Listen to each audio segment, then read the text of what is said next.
Reading in bed. Reading in bed. Okay, Amanda, what's happening today? We're doing reading in bed, but it's very sad because this is the last one for possibly quite a while. Yeah, it's reading. Yeah, this, of course, Reading in Bed is our book review podcast. I'm Andy N. I'm Amanda Nicholson. Yeah, I'll state before episode 60, we are taking a break after this episode, and it'll be coming back in the future, some form or another, Amanda, won't it? So, but it's not As a going to be ghost. as a ghost. But we're looking at specials and wait and see. Okay, the special we will be announced in all the usual places when it comes back as a special. So. Like I said, and Amanda, what do we do traditionally on Reading in Bed Christmas episodes? We usually only review one book each, and then we do like a poem of our own, usually with a festive theme, and we do book awards. Yeah. So, but the plan this year is, like as normal. I've got a book we're doing the first part. Amanda has in the second half, and the third part will basically be the awards. And what was good about the awards is, I'm sure you and Amanda would agree with this. We've not told it. We've agreed categories, Amanda, haven't we? Yeah, But I don't know who's in your there's categories. some. Yeah, there's some that we can guess because we know how we felt about certain books. Yeah, but I've tried to put in a couple of surprises, and I know Amanda would have done the same as well. So, and then we're going to read out. Yeah. Both got a festive poem each as well. So, right. Well, before we do that, news. Unfortunately, Amanda doesn't have any news this month, do you, Amanda? No, no news. We will both be sending off a joint poem over to Hannah's bookshelf. We're going to get that recorded as soon as we can, really, and then we're going to send another piece off to Ruth O'Reilly's program, the Ruth Sunday Chat, aren't we? Which are North Manchester FM. So that'll be another social media that's coming up. My next full-length poetry book, In the Mist of Winter, after we finish recording it, I'm spending this afternoon getting it edited, finalised, and then I'm going to release it. That'll be out in the world as well. But anyway, not a lot on this month, so we want to give you the Christmas feel for us. Okay, Amanda, book-wise, I'm first. What do you want to know? Yeah.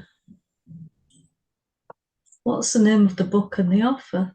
Okay, and my Swedish is bollocks here, so pardon my English. Okay, it is. Okay, now we're X-rated. Yeah, well, you won't heard the program we're doing later on yet, so that'll definitely make it X-rated, right? So, and your poem probably make it X-rated as well, won't it? So, for that one, now I'm reading out a book by a Swedish author, and I've just realised I don't actually have the book title to hand, but is it Viv X Stem? Her name is, and said I think I've completely made a murdering of that pronunciation, so I do apologise. And the book is Hidden in Snow. The Art Murders, Book 1. Okay, so how did you find out about this book? Goodreads! You can read the blurb then. Goodreads it came from. So, okay, the blurb is: the splendour of the Swedish mountains becomes a backdrop for a bone-chilling murder. On the day Stockholm police officer Hannah Alana's personal and professional lives crash, she takes refuge at her sister's lodge in the Swedish ski resort of Aar. But it's a brief comfort. The entire village is shaken by the sudden vanishing of a local teenage girl. Hannah can't help but investigate, and while searching for the missing person, she lands a job with the local police department. There she joins forces with Detective Inspector Daniel Lindskog, who has been tasked with finding the girl. Their only lead, a scarf in the snow. As sub-zero temperatures drop even further, a treacherous blizzard sweeps toward Aar. Hannah and Daniel's investigations are getting more desperate by the hour. Lost or abducted, either way, time is running out for the missing girl. Each new clue closes in something far more sinister than either Hannah or Daniel imagined. In this devious novel by the best-selling author of the Sandham Murders series, discover what it would take to solve a case where the truth can be so easily hidden in the coming storm. Ooh, very intriguing. Yeah, can you see why I went for this book, Amanda? Now, because it is set. Well, it's set over a period of running into Christmas time around this little village, actually. Yeah, I think these types of books are more popular because there's just it adds something to like what can be lost or what's at stake with like the cold and being trapped outside and there's a murderer and it's just like if it's a nice sunny day, I don't think there's as much risk even though the murderer can still get you. Yeah, that's what. There's two thoughts. I'm going to go. I've done all strengths and weaknesses all in one go, but you've pretty well summed up the way I feel about this book, Amanda. Anyway, straight away, because it's with it being set over Christmas time in heavy, heavy snow. It that you get that stage where it plays a part in the book, doesn't it? Almost like a background character, if you know what I mean. Yeah, Because you couldn't have imagined this happening in a sleepy, peaceful English village. What went on in this book, basically, the snow had to be on the heavy winter and the cold had to play an important part in it. I think, and it did really. That's why. So I think that's why it's worth talking about. So, but where do you want me to start?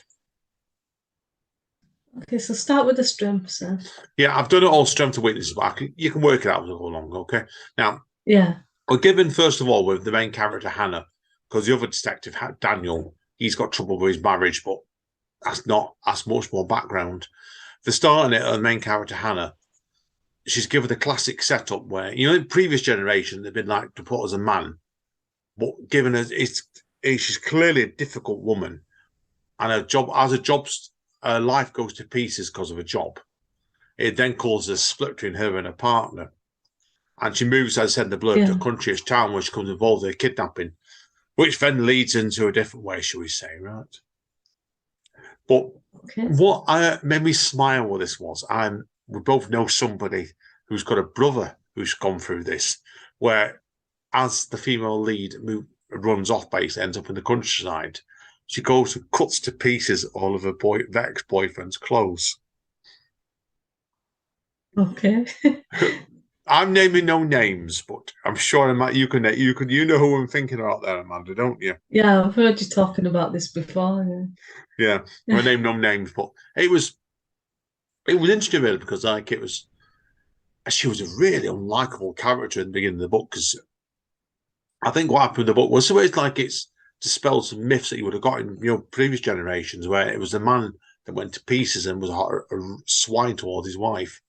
In this case, she went to pieces and was swine towards her partner, and she pushed him away to go and cheat on her basically.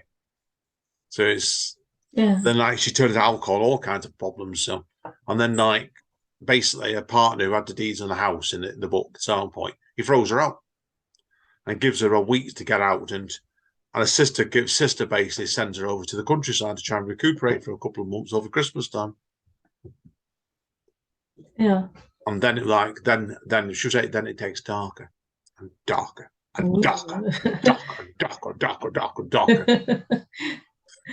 That's why. But you say it's do you agree with me? It's like that is a classic setup, but done the other way around, really, isn't it? So Yeah. Did it feel more like escapism or did it feel more realistic? it wasn't very. I don't think it was realistic, John. I couldn't say it. I found I've got to have to be honest in this one because it. I did enjoy it, but I didn't enjoy it. There's things I liked, things I didn't like. I had an issue with the two lead detectives really. Where I didn't find them either of them particularly likable in places, and I don't think the chemistry was there between the first two in this first book. There's one of those ones where you know what I mean, where you get the feeling it's the first one in the series, and when she writes more, she probably will. It'll probably pick up, but the chemistry it didn't feel realistic in places at all. To be honest, so that's why. But it was one of those ones where like I said, because I talked about it before, it was the atmosphere saved it Yeah. because the snow and stuff and the darkness all going, the tension building because of the atmosphere in it. That kept the book going, and it gives it a better mark it would have got if it had been set in London or something, or Gloucester, or even Manchester in winter time. That's why. But I often see some of these detective books and I like the blurb, but then it'll say like the DI whatever series and it puts me off a little bit. And I think because there's like a certain formula to like selling these types of books. Well, I think there is with any genre. But then there's it's like if you stick too close to the formula, I think it gets a bit cliche then. So you've got to sort of have a fine line between them. yeah, there definitely is with this book. It's one of those ones that it struts uncomfortably close to cliches in places. And there was problems with the translation in it because it was written in Swedish, where I spotted some of this, but some people have talked about this as well, where there were a number of views in it. It said where there was a lot of mixing up of the tenses, jump between the past and present. They got certainly across certain paragraphs, which I think was translated rather than the author. So people are quite technical in the reading. They'll be a bit put off with that in places. And I think it was a bit of a slow burner of book as well. It seems to take an awful long time to get going. It did, and then it seemed to rush into a couple hundred pages. It was it wasn't too bad. It wasn't too long a book, thank God. And I read it in about a week. So about past 5-6 days, and because this was in the job, obviously, people were wondering about. I've just changed jobs as well, Amanda, in the dating, and the day job I was doing, I was going to and from the bus every day, and I read it in about a week, going on to and from work. But if I hadn't been that commute, I would have took me a lot longer. But like I said, it wasn't bad. It wasn't bad, but it was borderline cliches too much of my liking, I think, in places. And there was plot holes in the book as well. You got loose ends. Yeah. Where there was actually, I'm going to be frank here as well. I'm giving a spoiler away here, but there was a pet died in the book, got killed. Okay. Not revealed. It didn't get revealed who done it. Yeah. Not clear. And also the use of Hannah's sister. We set her up in this posh house thing, and she seemed to crop up several times in the book to ring her up on the phone, and then save a bacon on something else. And I thought to myself, and that there's no character development apart from that. There wasn't. No. That was a bit uneven. And if we do successive books, I'd like to see more in that her sister's character, to be honest with yourself. But I said, no, but the atmosphere saved it, to be honest with yourself. It made it better and probably what it deserved to be. So. Okay, so is there anything else you want to say, Pi, before you give it a final score? I don't think it was actually. Just double check my notes. No, that's all my notes. I've covered everything there. So, okay. Well, what mark do you reckon I'd give this, Amanda? I think it'll probably be a 7. I give it 8 actually, honestly, because I thought the atmosphere gave it a couple marks actually it probably deserved, because if it hadn't been for the atmosphere, the background in it, which really covered over a lot of the cracks in the plot, it would have been a 5 or 6, but it made it an 8 because I thought that part was really good, and it kept you ticking along. So yeah, it was readable. Best book of the year. No. By Brass Parting, right? That's why. But anyway, like I said, it's worth checking out, guys. It's worth a read, certainly so. Anyway, that's the end of part 1. Amanda, what hints have you got for us in part 2? The king is coming. Hail the king! Hail the king! It's not Lord of the Rings you're doing, is it? No. Okay, well, we'll find out in part 2. See you soon. Say bye, Amanda. Bye. Reading in bed.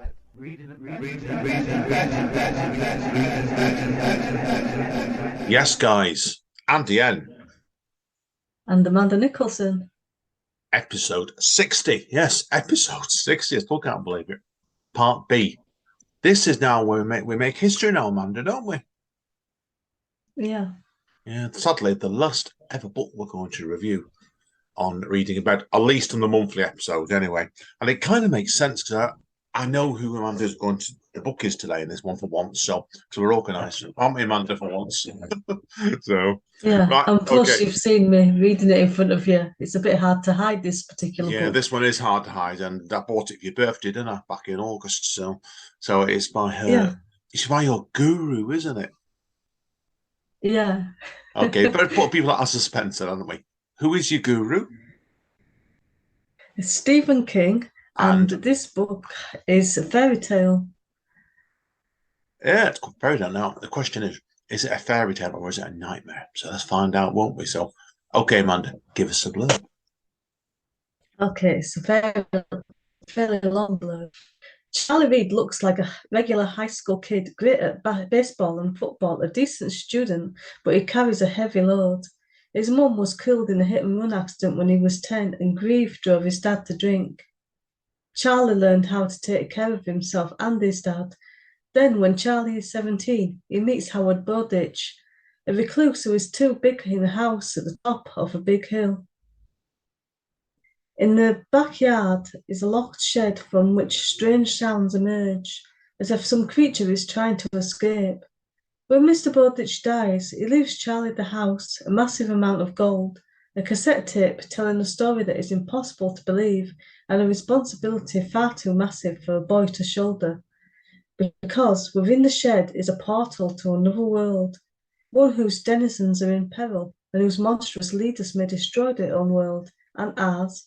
In this parallel universe where two moons race across the sky, and the grand towers of a sprawling palace pierce the clouds, there are exiled princesses and princes who suffer horrific punishments. There are dungeons, there are games in which men and women must fight each other to the death for the amusement of the fair one, and there is a magic sundial that can turn back time. It's quite a long. I know. Obviously, I'm not going to. We always say this with blurbs. Shorter blurbs are snappy, but that's quite a long blurb, that really, isn't it? Did you think it was reading about then? Yeah, but the first paragraph sort of sums up the first couple of 100 pages of the book, and the second paragraph sums up the remaining 400 because it's a bit like two books in one in some ways, but I'll get onto that Oh, later. yeah, right. I was wondering because, like, it's obviously if people have seen, if you've actually bought the hardback on this case, I've been obviously sat next to Amanda, so I'm working at home now, seeing you read this absolutely gigantic hardback book. So, what is it, about 700 pages then, or something, is it, this book, before we start on it? It's about 600 pages. Yeah, it's very lengthy. So, right, but wait a minute. Who knows? It's done. Amanda may hate it, she may love it. So, we'll find out now. Right, let's go into the deep dive then, Amanda, for the last time. Give us the strengths.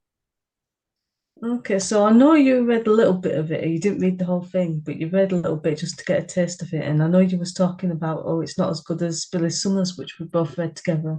Yeah, I didn't like it. I'd be honest, it's not. I'm not going to give this a mark because I read about 200 pages on it. Partly I ran out of time and it didn't really grab me anyway. But it's not matter. I'm not marking it. So, but tell us about then the main character then, Amanda. So the main character is Charlie Reed, a 17-year-old boy, and he lost his mum when he was quite young, and his dad became an alcoholic, and now he's gotten sober, and things have started to improve a little bit. Yeah.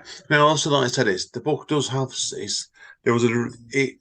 I wouldn't necessarily call this book a fairy tale. Would you? Completely, Amanda? And the first 200 pages is just sort of it's set in this world, and it's pretty mundane, and it's just like it's more like a coming of age story in some ways. Yeah. I agree. I agree. So that's what I felt of it. It felt I could see that bit in it with the relationship to Billy Summers, really, because it was very set in what you could argue modern day America, really, wasn't it? But obviously, I didn't get to the second part. So, but yeah, tell us Yeah, about but it the. is a completely different story to Billy Summers because then, like, about 400 pages or so, but the last 400 pages or so is like when he goes into this other world, and then that's where it becomes a fairy tale. But it's not like the happily ever after fairy tales, it's more like the grim fairy tales where there's lots of bad things going on. Yeah. No, I get it completely. So yeah, I get it. Definitely was the implication it wasn't going to be a traditional fairy tale, which is Stephen King altogether, really, is it? So, but yeah, okay. Obviously, the Yeah. story's talking about one specific person, and tell us about their journey then throughout this book. Yeah, so he starts off a bit troubled and he's not always like the best kid, but he's had a bad start with his mum dying and his dad being an alcoholic, so he's kind of had to raise himself from a certain age and even look after his dad for a couple of years. Yeah, But of course. also, even though like she's not human. It's the dog felt as much like a character as well. That she's called Veda, and she's quite featured in the book, and she felt like just as much a part of the book as Charlie did to me. So it felt like they were joint main characters together in some ways.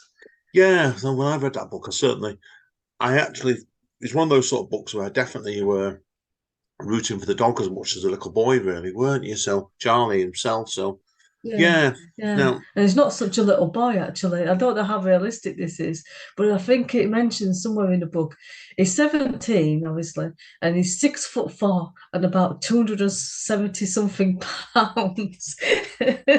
yeah, well, you're heading, if people are wondering, you're heading into Jack Reacher territory, like a teenage Jack Reacher now. Do you really for that sort of thing? Yeah. So it's somewhere so it feels like you forget that he's supposed to be like this big bulky kid because it's like a little boy in a giant man's body sometimes when you think about it. Yeah, yeah, of course. I've got to say, I was a bit uncomfortable with pretty well abandoned him not long after this. When you end up with the bit with Charlie now armed with two handguns traveling just before he got to the other world. I was a bit, you know what I mean with that? I was a bit ill at ease at that point. But how do you feel about that? Because obviously we're looking at the British perspective instead of the American perspective, aren't we? Yeah, I can. What I like before he goes into this other world and before he even knows about it is the relationship that he has with this Mr. Bowditch, who is quite a miserable, grumpy old man. But Yeah, you I liked find him. out in some ways like why he's like that later on. Did you believe? I'm going to have to go into spoilers in this bit, aren't we? Completely. So, how do you feel Yeah, I'm about gonna when? have a few minor spoilers. How did you feel about the bit when Mr. Bowditch revealed he was 120? Yeah, well, it fits with the story. Yeah, no, just that bit caught me out completely. I'm thinking, oh, okay, here we go. Yeah, no, it's fair enough. So, no, I do agree with you. So, that one. So, right. It's a slight spoiler, but I'm gonna have to mention it anyway to explain Mm, why Charlie goes into the other world. But there's a sundial, and you get on, and it reverses your age. And that's why Charlie ends up going into the other world with the dog that's like an aging dog and mm. probably only got like a matter of days left to live to try and reverse the age of the dog so it can extend her life a little bit. Yeah, yeah, no, of course, no, it kind of makes sense. So, right, okay. And we obviously, there's a lot of direction we can take with this now. Is there anything else you need to talk about on the strengths of this book before we move into the part one when it goes into the other worlds? Because that all has to be covered, doesn't it? I think. I think I've covered more or less everything. There's like a sort of point I've got of it there's a bit of a strength and a weakness, and then there's a couple of little minor weaknesses as well. Okay, well, if you've covered all the strengths, then let's move on to the weaknesses. Then. Okay, so I've mentioned already it's about 200 pages or so before he even finds out about the other world. And I think it probably could have been shorter. But on the other hand, it's Stephen King and he's probably earned the right to be self-indulgent in his books. And I did enjoy reading it as well. So I'm glad that it was included in that and it didn't just skip over it, even though maybe it could have been done in like 10 or 20 pages if you'd just crammed it all in. Yeah, yeah, of course. And it is like you said before, it is Stephen King. Stephen King is known for his pretty long books, really, isn't he? So for that one, Yeah, so but I did read something actually. I don't know how true this is, but apparently Stephen King said he wrote this book inspired during the pandemic when he asked himself, what would you write if you could write anything that happy? And this was the book. So oh, fair enough. Fair enough. But it's always worth bearing Stephen King. Like I said, I know he's in his 70s now, but he still does manage a pretty prolific writing schedule, doesn't he? Really? So 'cause we yeah, I both think read there what. is a difference as authors as well. It's like even though you write what you want to write, you're always, if you're trying to make a living of it, if you're anyone other than Stephen King and the lucky few that can actually make a living of it and are well known, you do have in the back of your mind like the formula and what you do and like what people are going to buy. And I think that influences you. But if you ever get to the point where you could just write what you want and you're still going to sell, and if you don't sell, you've got the money anyway. It's like I Yeah, think you would. no, that's a fair point. That's a fair point. I'm always a believer as well. Like with records as well, books are the similar thing, really. Each book you write is a reaction to the previous book. And I found that with the last two Paul Auster books, really. Because obviously, what the 4321 was, you got me for Christmas a couple of years ago. I think you got me the other one as well, Burning Boy. They were Yeah. similar-ish sort of books, but they were reaction against each other in a different way. Do you feel like this book is a reaction to Billy Summers? It feels different to me. It doesn't feel related to it. But you Mm. don't know how long, like he's had this in his head, like, oh, I'd like to write something like that. Yeah. No, of course, yeah. It's true. No, it's true. So, okay, the other couple of quick questions I need to ask you then. Obviously, with it been a longer book, did it prove easy to read, or did it feel like it was a bit drawn out in places? I've got to be honest. I think when he gets into the other world, I think they are some parts that are a bit drawn out Yeah, no, that's because fair it enough. got to the point where he reached the sundial with the dog, and after that, there was still a fair bit to go. And I thought, how was he gonna like complete the couple of hundred pages or whatever how long it was? Yeah, of course. No, I get it completely. That's fair enough. So we have to be honest with it. So, is there anything else we need to touch base on before we get to the markings? I've got a couple of slightly negative points. Hmm. When Charlie goes to the other world, it becomes clear he can suddenly speak and understand the language there because they don't talk English with it being a different world. So he points out that like what he's saying, people are saying, that's not what they said, but it's what he heard, which is fair enough. And I think he only needs to say that a couple of times, but it felt like he said it like a dozen or even a couple of dozen times. And I don't think you really need reminding after a couple of times that that's not what they're saying, but that's what he's heard. And it Yeah, just kept jarring the story a little bit.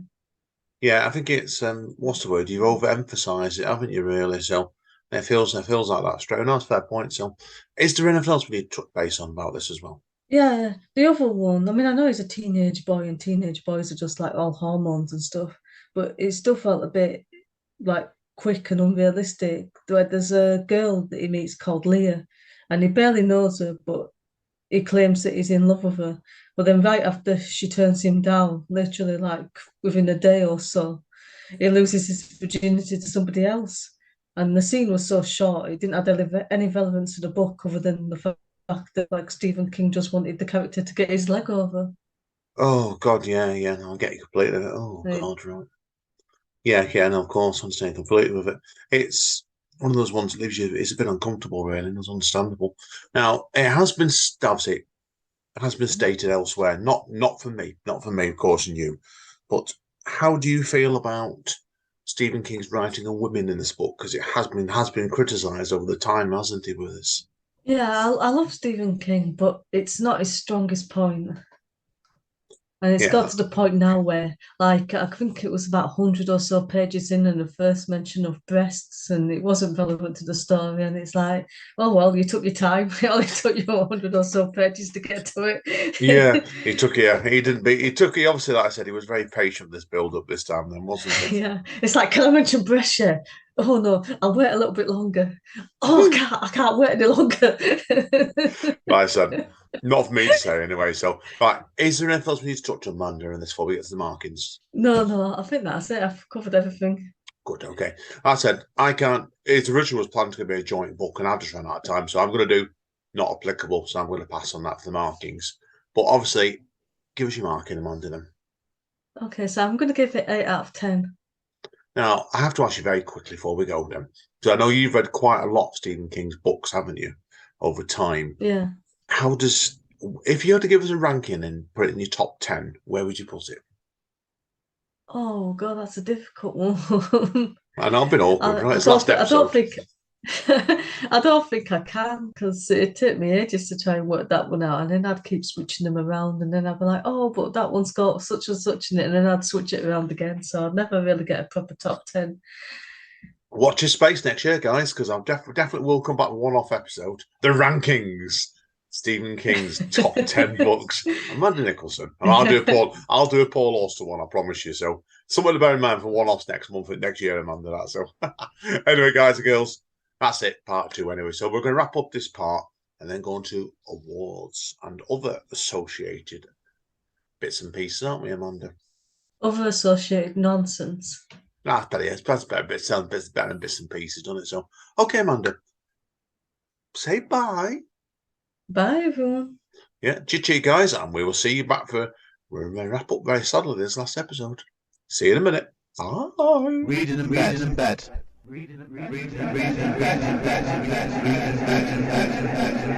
Okay, Amanda, what are we doing now? We're doing book awards. 2022, Reading in Bed. Okay, now, obviously, like we do every year, we've got 4. Now, we don't know what each other's nominees are, so we're going to take it in turns, aren't we, Amanda? Yeah. Ladies first. Okay, so the most disappointing book of the year. Okay, ladies first then. Mine is Dracula's Child by J.S. Barnes. Okay. With these books, obviously, you can just go backtrack into the episodes in question and you find out why we liked it, didn't like it. This one was done last month because it was very fresh in your bloodline. This one, wasn't it? Yeah. Why was just in case anybody needs to know, we reviewed it in November on episode 59A. Yeah.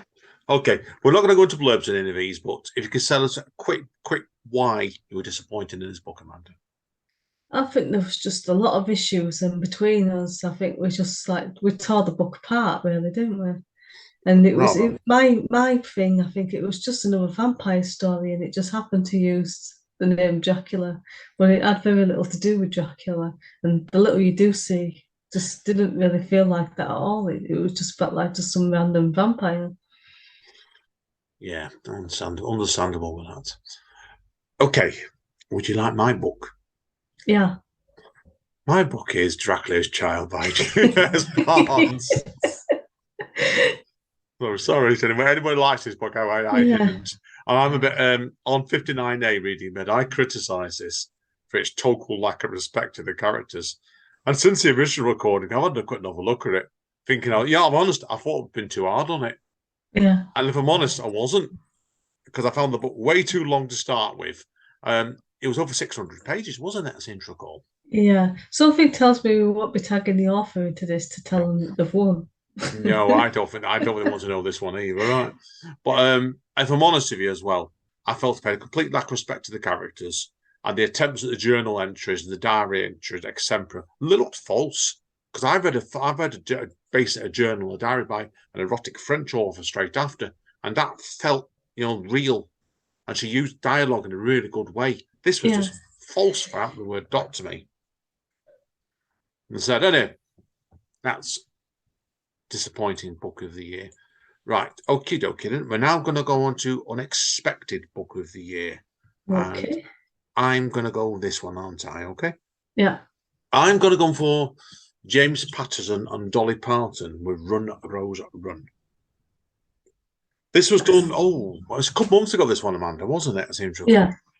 Yeah. Now, again, like I said, this is the country singer with the thriller writer, Dolly Parton, with the thriller writer, James Patterson. And I have to be honest here straight away and say I wasn't expecting much of this book, because we both thought before we read it was an unlikely combo, didn't we? Yeah, but he's done quite a few unlikely combos. Yeah, I've also read this year the Bill Clinton one, the second one, the Bill Clinton one, and I would read the first one as well on that. But this book really worked really well, because Patterson's experience and shows like the book of writing, and also Dolly Parton's experience in the Nashville industry, because the book is hard. But I don't know what your book is going to be. It's not this book, Amanda, is it? No. Right, good. And carry on. Could talk about this then. But do you tell me if you agree? It was the characters that pulled you through in this book, wasn't it? Yeah, you could tell which parts James Patterson had done and which parts Dolly Parton had done. I don't think he could have done that by himself. It turns out that there's a rumor going around he had a female ghostwriter. Yeah.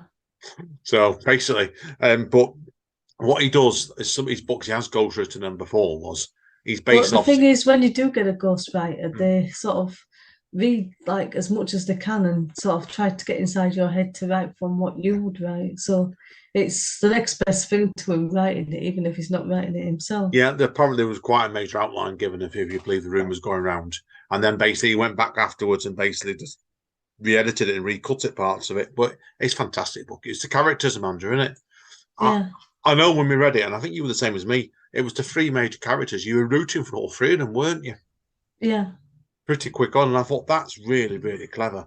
And it's a success, because tell me you agree with this, Amanda. When you're writing a book, I don't think there was a ton of plot to that book, if I'm honest. But you cared for them, and that's enough sometimes to pull you through the book, isn't it? Yeah, it was like it was a bit like Nashville, really, the TV series, but with sort of a slight crime element to it. But it didn't feature that heavily, did it? It was No, only it hinted towards it, and then later on, then it sort of did more in that. yeah, it felt a bit rushed on it at the end of it with the crime bit, but listen, you didn't care because you loved the characters at the end of it, and the album's really good as well. The soundtrack, you've not heard that yet. The album's No, fantastic. Oh, it's a really good album. So I'll have to play that for you some point. So anyway, well, that's my unexpected book of the year. Amanda, what's yours? okay, so mine is The Measure by Nikki Erlich, and I read this in the August episode 56. And it was a pigeonhole book. And you might remember when I tell you it was about everybody around the world received the box, and inside the box was a piece of string that signified how long you had left to live. Yes, I do remember that book as well. Yeah, yeah, and it was always funny with that episode. I remember it well because this was a really odd episode. This one, you were taking the proverbial piss out of me with a book called Good Husbands by, and I can't remember the name of the person, and I did your head in with a book called The Things We Left Sleeping. That was a vastly experimental book by Catherine Lunn. I know that Yeah. book. You know you enjoyed that, but it confused the fuck out of you, that book, didn't it, completely? So yeah, I do It was remember very that episode. difficult to keep track of what was happening with it, but we're not talking about that book No, anyway. it was a So good book. That's an excellent book, but that's not in the awards. Okay, so respect to Catherine for that book. Tell us, what's made you nominate this book, Amanda? I just felt it had a sort of strong, sort of thought-provoking element to it. Like it just makes you think a lot about humanity and like the reasons for against opening the box because you had different characters that opened it and then other people that decided not to open it for their own reasons. And then later on, it's just some of the things that happen just make you think about fate and would this have happened anyway? Or would have opening the box stopped it? There's just a lot of things to think about, even though it's fiction. But it Yeah, felt yeah, very believable the way it was done. yeah. No, I agree with you completely with that. And it was. It was. I do remember you telling me about that book as well. So yeah, no, it's a good choice. A good choice actually. That one, indeed, love. So can't blame you at all with that one. So no, excellent choice. Okay, it is over to you now, isn't it? To pick out the next book for the year or the Okay, category. so author of the year. Okay, who do you want to go first? I'm going to go first, and I'm choosing James Patterson What a surprise! What a surprise! And why have you recommended James Patterson? because we both read the Run Rose Run, which you've already talked about, and I'll leave you to talk about some of the other ones that you've read. But I went on to read Crazy House that was co-written by Gabrielle Charbonnet, and that was in the October 58 episode. And it was a completely different book, really. You could still see like what influence he had on it, but with a different co-author. Yeah, It's just like expands his range. It's a really good idea what he's doing there by having different people co-writing the books. yeah. I know. Like people are wondering, obviously, I've not nominated James Patterson mind all for the year. So I've gone for somebody else. I could have done. It was close. It was a close run. Think this because, as people said, I've read the Bill Clinton one he wrote, James Patterson called The President's Daughter. And that went into Rambo territory, basically.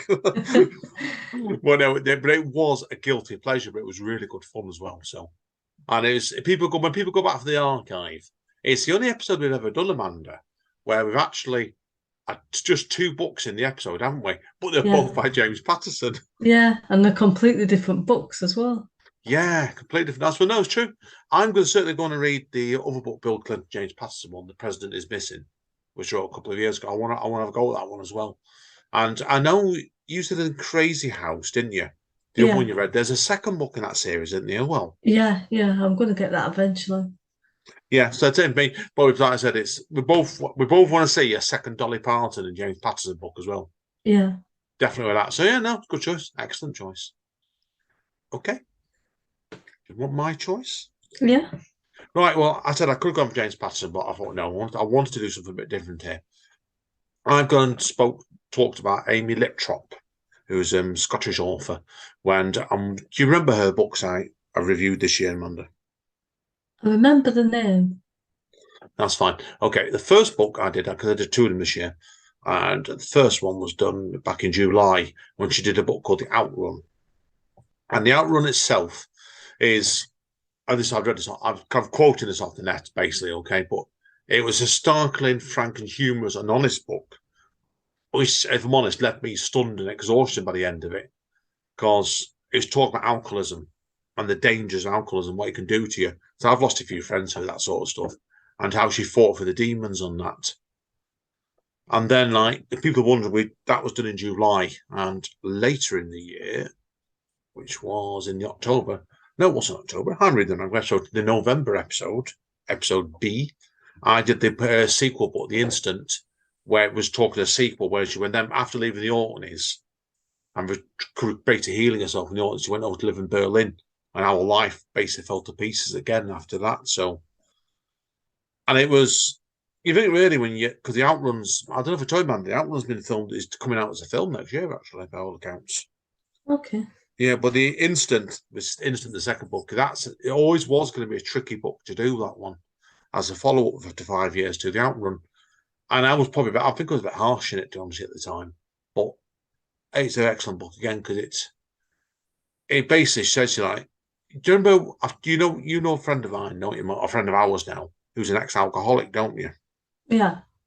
And he's always told me, this gentleman, I'm not going to name him, of course, he's always told me, when you're an ex-alcoholic, you're always an ex-alcoholic, because the threat of you returning to it is always there. Yeah. And this is what that book covered in the next stage for me. So they're both challenging short novels, but they're well worth your time, certainly. Okay, then, Amanda. That's the third category, isn't it? Yeah, we've got one more to go. One more to go, then, haven't we? Okay. Favourite book of the year. Okay. Do you want to go first, or shall I? I'll go first. My one was reviewed back in September's Reading in Bed. Do you reckon? Can you remember who that was? I can't remember. It's by a personal friend of ours, this one as well. Oh, I don't know. Kevin Bamford. Oh, right, yeah. Yeah, Kevin's a lovely old chap. We both know goes down night to Speakeasy in Cholton, come Hardy. Not seen him for a couple of months. I need to drop a message, check he's okay. But I've been on his website this morning, and he's still around. So, but Kevin Bamford is a lovely old writer. He's born over in if he's 80s, he's older than my dad. He's 88, 89 or something, isn't he? So I'm not sure. He's a lovely old gentleman. But he's still one of these sort of guys. He's writes brilliantly, and he still goes on stage and he deals with an audience, done it perfect as well. So even though I think he's a bit deaf now, but he's a great guy. And this book is Knocking on Doors, as it's not. I loved it. It's not a novel or really a collection of flash fiction sort of stories, but it's a series of recollections or memories of the author's childhood in the 40s and 50s in Lancashire. It's covered all kinds of childhood loves to tragedy and loves on the way, even on the way to a Latin exam. And it was a wonderful, wonderful slight book that could only been put together by a very, very skilled writer. And it's one you can really dip in out of, really beautifully told as well. Has to be my book of the year. Yeah, I can see why. Amanda. Mine is Last One at the Party by Bethany Clift. Okay, and what's made you want to do that one then? This was one that we read together back in March for episode 51. And if you might remember, it was about a virus that followed after COVID. So it wasn't COVID, it was one that was much worse than COVID. And it basically just killed everybody off and left one woman who didn't know whether she was the last person on earth. Yes, I do remember this book at the time. I got it mixed up then for a minute because we'd read quite a month or two later. And I'm not going to name it, a rather risky book, didn't we? About New York, about sex parties. I remember something like that. Yeah. Anyway, no, that's definitely not. That's definitely not in your towards. That's definitely not anyway. No, but like I said, no, excellent. No, it was. It was a fantastic book. This one, it was. But if I'm honest, again, I could have chose this one myself. To answer you, I do agree with that one straight away. Amanda, excellent choice. So, was it okay? Can you just tell us why then it really stood out to you, this book? Then why you wanted to nominate it for your book of the year? I think after COVID, there were a lot of books going around that were about viruses killing people off, but this was probably one that felt more realistic because it didn't focus as much on the virus as it did on like the human side of things, and like what her priorities were at first, and then what they gradually became as she went on and tried to find other people. And it just felt really believable, and like a lot of it focused on her past and the mistakes she made. And I think that'd be true because you'd be thinking about who you miss, and then you'd be thinking, oh, I shouldn't have done this, I shouldn't have done that, and whatever. Yeah, And yeah, it's of too course. late to do anything about it because everybody's gone. And I suppose you're grieving at the same time as well, because that must be quite hard as well to grieve everybody at once. No, I agree with you completely. What I'd forgotten with this book was, I've just been backtracking now actually, was the book's actually only set in 2023, isn't it? Yeah, I just saw that when I was looking the book up earlier. So hopefully it's not like near fiction, like a prophecy or something. Yeah, you do wonder, don't you? Like I said, it's like, I think, was that book at the time? And I'm just people shows you, yeah, it was. It well, yeah, it came out this year, didn't it, as well? So that's why Yeah, that is our most current book to date. Although there is a short stories book that's come out as well. I've just noticed as well, called "Love and Other yeah, Human Errors." So I may have to check that one out as well, Amanda, as well. So, but yeah. that's I'll be story another keeping an day. eye on it to see if she brings another novel out anyway. Yeah, yeah, no, I can't. But there's a good choice. No, excellent choice, Amanda, for that one straight away. So, no, really, really good book again. So, yeah, as you can see, guys and girls, that's reading in bed. Now, before we start wrapping up, because a couple of quick things we want to do today as well. As a tradition on reading in bed for the Christmas special, we do like reading out something Christmassy as well, don't we, Amanda? So, Yeah. okay, so I'm gonna let you go first, okay? Okay, so I'm going to read a piece from my 12 Deaths of Father Christmas flash fiction collection, and you can buy it on Amazon if you like the sound of Father Christmas dying 12 times. Poor And Father this is, Christmas. I know, Santa Claus and the Mugging Gone Wrong. It was a dark and stormy night. Mr. Claus was on his way home from the pub. It's not as if he went there often, but he enjoyed a few pints every now and again. He took a shortcut through an alley, knowing he could use pixie dust to scale the wall. We all know it shouldn't be used for that, but I'm sure we can forgive Santa for a little personal gain on occasion. Oi, Santa! A voice caught him off guard. He turned around to see a group of boys. He assumed they were boys anyway. Their faces were obscured by hoodies, but they didn't look tall or well built enough to be men. There were at least 10 of them. The ringleader stepped forward. What you got for us? It was August, so Santa had nothing. I haven't started compiling my list yet, but I have a feeling you might be on the naughty list, Santa said. The boy laughed. His friends echoed his laugh as if unable to laugh on their own accord. Tell you what, we'll take your wallet, innit? He protested. He didn't have a wallet, but he rummaged through his pockets anyway, taking the last of his pixie dust, a mouldy carrot he'd forgotten all about, probably from last Christmas, and a toy elf. His favourite elf, Ellie, had made that for him. He tried to tell the boys, but they all laughed again. His favourite elf, innit? Pedo, we're gonna smash your face in, right? No, not right, Santa protested. They all gathered around him, pushing and kicking until Santa was on the ground. He tried to defend himself, but he wasn't much of a fighter, and there were too many of them. They led him to bleed every night. The end. Now, if people are wondering, obviously, when we said before, I launched a few swear words in the first part of this podcast. That's definitely actually made it go 18, that one now, man, hasn't it, really? Yeah, Santa gets beaten to death by a group of yobs. Sorry, Santa. Such a loving, peaceful poem that is, right? So, it probably makes sense why I give something a bit more, well, anyway, not as bad as that anyway. So, this one I'm going to read is from my In the Mr. Winter book, which I'm going to be sorting out later on today, like I said. So, and this book poem is called Remains of a Christmas Day Party. And this was actually wrote a couple of years ago, actually, when I was down in Brighton, literally on Boxing Day, actually, just after Christmas before we met Amanda. So seeing a mutual friend of ours. So and this is what happened, basically. Remains of a Christmas Day party.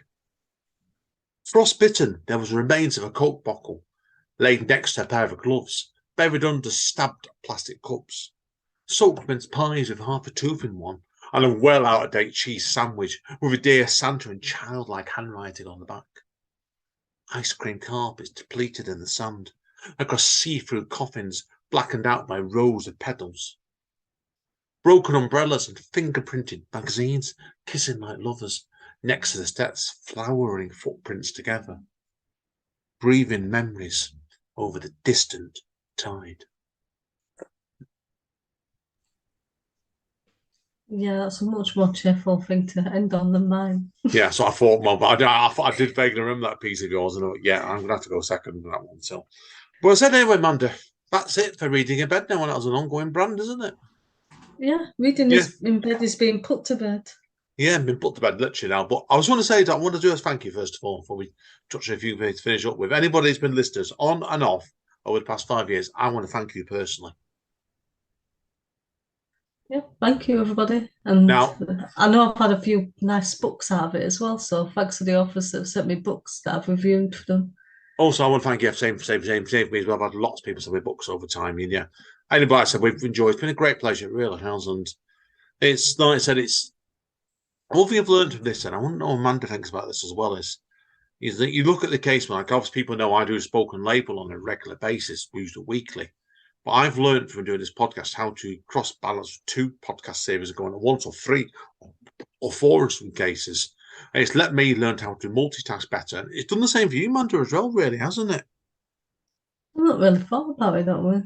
You won't feel like it's like people look back at the archive and this, they will see at the moment, obviously, story time of Andy and Amanda is still going on. And that will still be coming up monthly on the Reading in Bed feed. But you look at you've also done all the other bits and pieces you've done, Amanda, on there, haven't you? That's gone into the Reading in Bed theme. Yeah, I used to do the Reading in Bed extracts. Yeah, and then like you've done all the specials of your charity books and what those have gone on there as well, haven't they? So, and it's like it's always these people wouldn't necessarily seen this, but remembers at the time. But when we first started this, Amanda had done a couple of months of Amanda's reading recommendations, didn't you? Yeah. And it's in a vault somewhere, locked away. You can never get to it, I hope. You're looking like it's, and I so say it's bizarre. This we look back at it now, and I'm not to waffling. I'm not. It's like you look back when you look at 5 years of your life, which basically was, or 5.5 years. Like if now we've changed. Amanda and me have both changed as people a lot over 5 years, and I can always remember when we first did Reading in Bed. Or do you remember all the technical trouble we had with Amanda in the first couple of episodes? Yeah. We used to originally record it on dictaphones and iPhones and all kinds of things over at Amanda's old flat in Cheetham Hill. And I think when we moved on to Skype and then eventually Zoom, the quality got a lot better. I mean, as we started to work better together. What do you think, Amanda, with that? Yeah, I think Zoom definitely improved it a lot. Yeah, and I thought it cracks people up because, like, you say we're both on Zoom, but I'm in our living room and Amanda's in the study next door, so it's like it makes it sound like we're sat next door to each other quite nicely. So, is there any specific memories you've got of Reading in Bed you want to share with anybody, people, Amanda? If I say one myself, there's nothing I can think of. I don't think.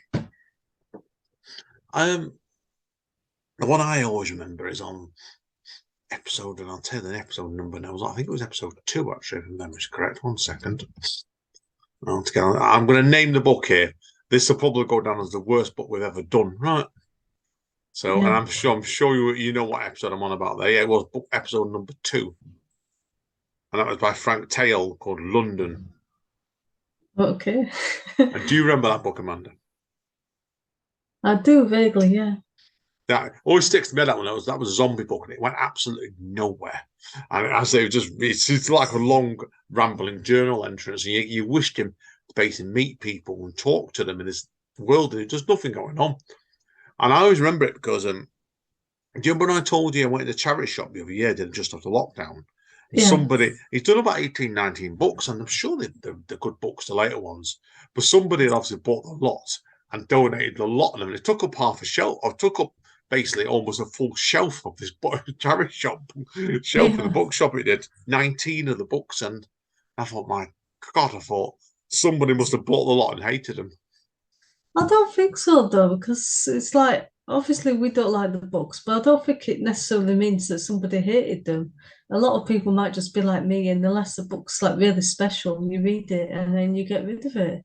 Yeah, and that's true. We're 19 and we stuck in my head that did anyway. Is there anything else you remember as about my reading in bed, Amanda, that sticks in your head? No, not really. I always remember as well.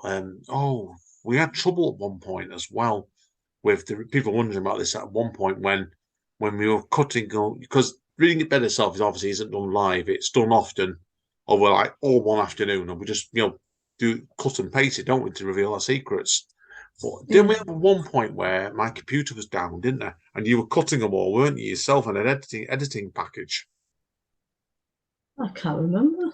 He did it about the other year when I was in between computers briefly, and I remember you at the time swearing all the time at it when it ended telling me like, how the heck do I manage to edit all this down? And it's No, I don't think I edited it. All I did is just put the pieces together, was and it? there was a website that did it. It was quite simple. It just took Yeah, a lot of time, that's all. yeah, that was it. Yeah, like you do. People wondering, Amanda does all the artwork for these podcasts, and she's brilliant at it.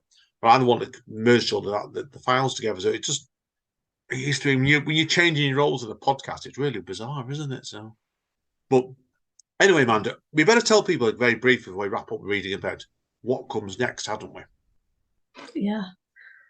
Cloaked in the shadows. Yes. Now, obviously, Stat said 4, story time is going to carry on. Spoken labels still carrying on. What I said, Cloaked in the Shadows is going to be, what is Cloaked in the Shadows, Amanda? It's a paranormal podcast. Yeah, and we're making notes already. We've already got a guest lined up for the January episode already, haven't we? So, Yeah. and we've been recorded already, like the couple of week that one. And we've got somebody we're going to speak to in February, and I know someone in March and April as well. So yeah, that's going to be fun. We're going to be doing a lot of like bits of news discussions, as well as try to do a guest chat on each episode as well. Whether this ends up being like reading in bed, as it has been recently with split into 2 parts, we're not sure yet, are we? So We'll just see how it goes. yeah, exactly. So that's it. There's plenty going on with that, and we're going to be doing. We're certainly going to get onto it fairly soon as well. We want to try and sit down and do like a pilot or your little trailer episode as well. So when we do a little extract from the first interview we've done, and also perhaps a little bit of talk about pagan Christmases as well. So, but that's to follow. Okay, so anyway, Amanda, then for the last time, for the moment anyway. Goodbye, everyone. Bye, everybody. Stay safe. We love you always. Okay, take care. Bye. Bye. Reading in bed. Reading in bed. Reading in bed. Reading in bed.